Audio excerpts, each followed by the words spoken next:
Assalamualaikum warahmatullahi wabarakatuh. Kami dari kelompok Bombardilo Krokodilo akan mempresentasikan tugas besar yang kedua, yaitu analisis eksplorasi data dua dimensi. Dengan beranggotakan saya Cirsakti Rizkyana dengan NIM 103052500086, dengan rekan saya Diava Syasha Frisi Ramadhani dengan NIM 103052500036, dan Marsha Deviana Widodo dengan NIM 103052500073. Oke, sebelum masuk ke pembahasan utama, laporan ini diawali dengan penjelasan mengenai dasar pemikiran dilakukannya analisis. Pada bagian pendahuluan ini akan dibahas gambaran umum terkait pentingnya eksplorasi data, khususnya dalam melihat hubungan antara dua variabel dalam kuantitatif. Pembahasan ini menjadi langkah awal untuk memahami pola, kecenderungan, serta karakteristik data yang akan dianalisis lebih lanjut pada bagian selanjutnya. Melalui pendahuluan ini diharapkan pembaca dapat memperoleh konteks yang jelas mengenai tujuan dan arah analisis yang dilakukan, sehingga hasil yang diperoleh dapat dipahami secara lebih menyeluruh. Dengan tujuan dari penyusunan laporan ini adalah sebagai berikut. Yang pertama, memvisualisasikan hubungan antara dua variabel kuantitatif menggunakan scatter plot. Yang kedua, menentukan arah dan kekuatan hubungan antar variabel melalui koefisien korelasi. Yang ketiga, mengidentifikasi keberadaan outlier dan dampaknya terhadap hubungan data. Yang keempat, menganalisis distribusi bersama kedua variabel menggunakan heat map atau diagram kontur. Dan yang terakhir, memberikan interpretasi serta kesimpulan terkait signifikansi hubungan antara variabel. Selanjutnya bab 2 yaitu pembahasan akan dijelaskan oleh rekan saya Diava Syasha. Assalamualaikum warahmatullahi wabarakatuh. Perkenalkan, saya Diava Syasha. Saya akan melanjutkan bab pendahuluan oleh teman saya sebelumnya. Saya akan menjelaskan bagian pembahasan di laporan tugas kedua ini.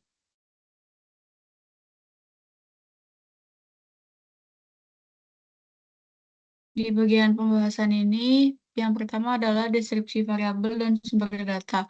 Di dalam data ini terdapat dua variabel utama, yaitu variabel X dan variabel Y, di mana variabel X yaitu sebagai biaya iklan dan variabel Y sebagai jumlah prospek. Di sini untuk mencari sumber data yang diberikan, kita menggunakan data iklan Red Excel untuk membaca data yang sebelumnya kita simpan. Untuk visualisasinya sendiri kita menggunakan scatter plot, yaitu dengan cara menggunakan perintah plot X, Y dengan judul hubungan biaya iklan dan jumlah prospek, dengan X-lab-nya yaitu biaya iklan, Y-lab-nya jumlah prospek, dengan ukuran korelasinya 19, ukuran plotnya 19, dengan warna biru. Setelah mencari scatter plotnya, di sini kita bisa melihat hasil scatter plotnya menunjukkan korelasi positif, yang artinya setiap kenaikan pada variabel biaya iklan atau variabel X-nya akan diikuti secara konsisten oleh kenaikan pada variabel Y, yaitu variabel jumlah prospek. Setelah mencari diagram scatter plotnya, kita mencari ukuran korelasinya. Di sini untuk mencari ukuran korelasi, kita menggunakan fungsi chor X, Y dengan person atau Spearman.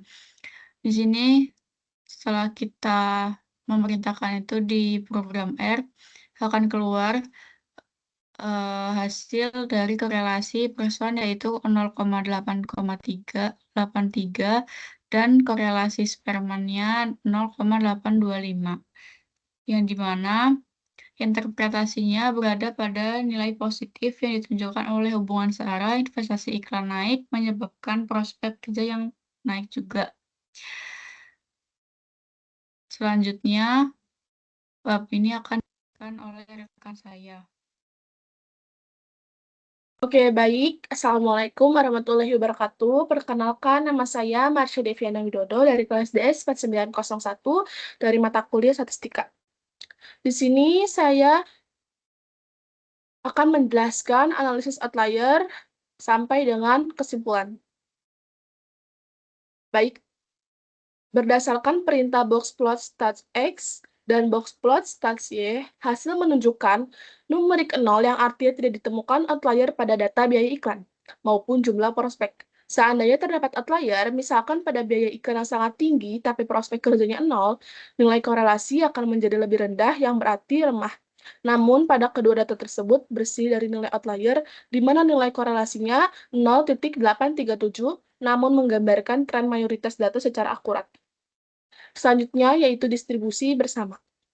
Pola distribusi bersama memperlihatkan bahwa sebagian besar data terkumpul pada area yang mengikuti tren hubungan positif, sejalan dengan hasil scatter plot dan korelasi. Hal ini memperkuat bahwa kedua variabel memiliki hubungan yang konsisten dan signifikan. Visualisasi ini dilakukan menggunakan perintah smooth scatter, diagram kepadatan atau heat map, sehingga mendapatkan pola distribusi dengan nilai konsentrasi data tertinggi, area biru paling gelap, yang berada pada rentang biaya 15-20 juta dengan perolehan 80-110 prospek kerja. Distribusi bersama ini menunjukkan bahwa perusahaan paling sering beroperasi atau mengeluarkan biaya pada rentang menengah tersebut. Sebaran data tampak melebar, variansi meningkat. Pada saat biaya iklan mencapai 30 juta, meskipun demikian data tersebut tetap berada pada jalur linear yang positif.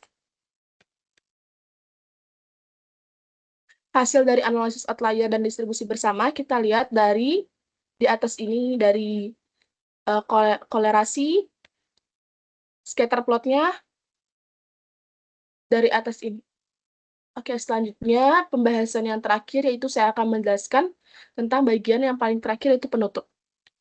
Kesimpulan dari data di atas yaitu berdasarkan eksplorasi data yang dilakukan dapat disimpulkan hubungan kedua variabel data bernilai positif yang sangat kuat dan signifikan antara biaya iklan dan jumlah prospek. Hal ini dibuktikan dengan nilai korelasi Pearson sebanyak 0,837 yang menunjukkan bahwa setiap kenaikan biaya iklan semakin banyak jumlah prospek yang didapat. Hubungan antara kedua variabel berpola stabil serta bersifat linear tanpa terdapat data anomali atau outlier, sehingga dapat diandalkan untuk perencanaan anggaran nantinya. Strategi iklan dalam pemasaran dinilai sangat efektif. Perusahaan dapat meningkat anggaran iklan untuk mendongkrak jumlah prospek kerja dengan resiko ketidakpastian yang rendah. Oke, baik, itu saja penjelasan dari saya. Mohon maaf bila ada kesalahan kata. Ini itu saja analisis data dari kelompok kami dan penjelasan dari kelompok kami. Terima kasih. Wassalamualaikum warahmatullahi wabarakatuh.